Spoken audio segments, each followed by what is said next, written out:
Hello students, आज हम discuss करेंगे some uses of cash flow statement. हम क्यों कैश फ्लो स्टेटमेंट बनाते हैं, उससे कंपनी को क्या फ़ायदा होता है। First of all, dividend policy plan करते हुए कंपनी नीड्स टू नो कि उनके पास कैश कितना अवेलेबल है, लिक्विडिटी कंपनी की कैसी है, क्योंकि तभी आप डिविडेंड पे कर सकते हैं।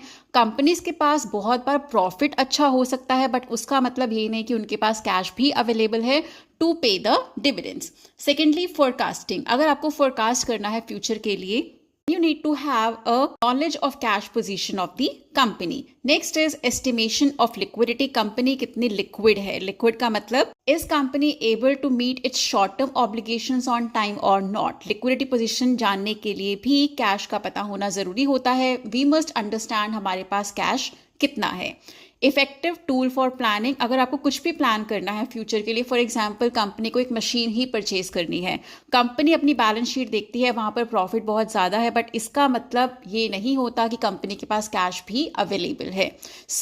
आपको प्लानिंग अगर करनी है कंपनी के लिए, so you need to have an understanding about cash position of the company.